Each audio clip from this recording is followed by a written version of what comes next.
ઉમરપાડા તાલુકા મથક ખાતે આદિવાસી આગેવાનોએ આમ આદમી પાર્ટીના સ્નેહલ વસાવા વિરુદ્ધ આદિવાસી સમાજના હક અને અધિકારો છીનવવાનો આરોપ લગાવી રેલી યોજી દેખાવો કર્યા હતા।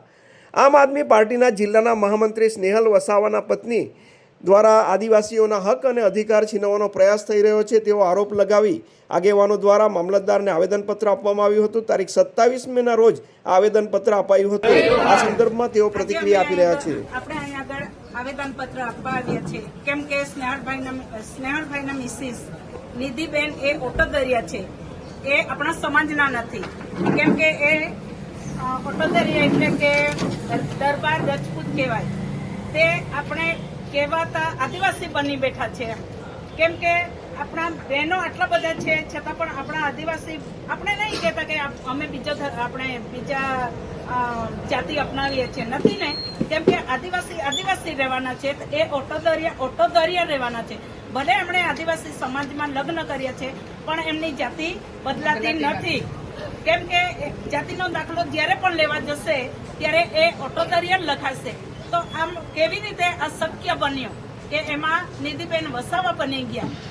એના પરથી આપણે પ્રૂફ કરી શકીએ છીએ કે એ ખોટું કર્યું છે, કાયદેસર રીતે ખોટું કર્યું છે। એના કારણે એમની સામે કાયદેસરના પગલાં લેવા જોઈએ, એટલું કહી વિરમું છું। આપ પાર્ટીના ગુજરાત પ્રદેશ પ્રમુખ શ્રી ઈશુદાન ગઢવી જ્યારથી ગુજરાતના પ્રમુખ પદે આવ્યા છે ત્યારથી નકલી આદિવાસીઓને કિસ્સામાં વધી ગયા છે અને તેમજ જોઈ શકો છો કે એક બાજુ ચેતર વસાવા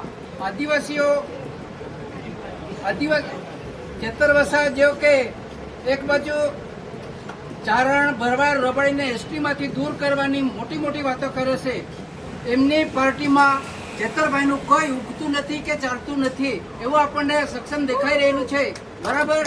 અને બીજું કે પ્રમુખ ઈશુદાન ગઢવી ચારણ રબાડી અને ભરવાડોને એસટીમાંથી રાખવાની જે વાતો કરે છે એટલે ચેતર વસાવાની કઈ પાર્ટીમાં ઉગતું નથી અને કઈ પણ જાતનું, એટલે આપણે એમાં અમારો આદિવાસી સમાજ હવે છેતરવાનો નથી। જય આદિવાસી, જય જોહાર।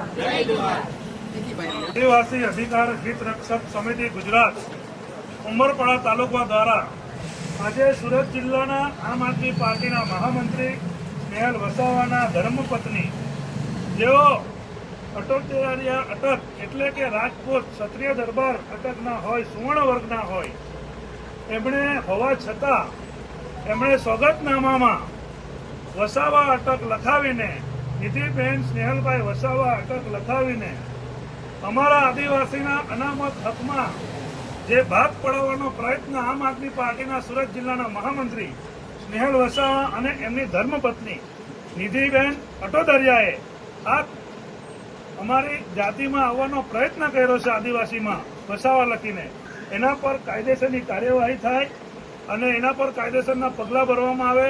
અને અમારા મહામહિમ રાજ્યપાલ સાહેબને આટલી જ વિનંતી છે કે આને જેલના સળિયા પાછળ ધકેલી દેવામાં આવે।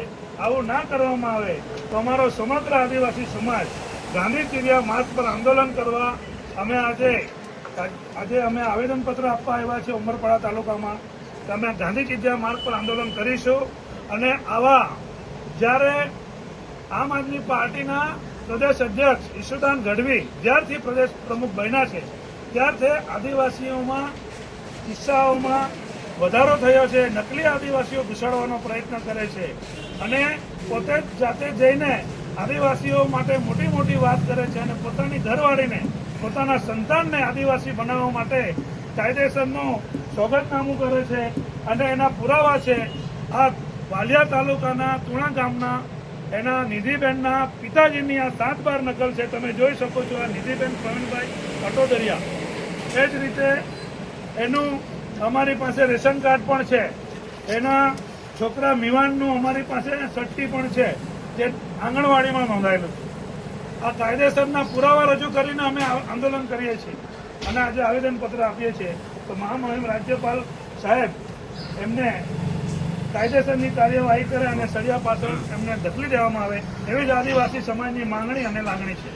બોલો જય આદિવાસી, જય જોહાર, ભગવાન બિરસા મુંડા કી જય।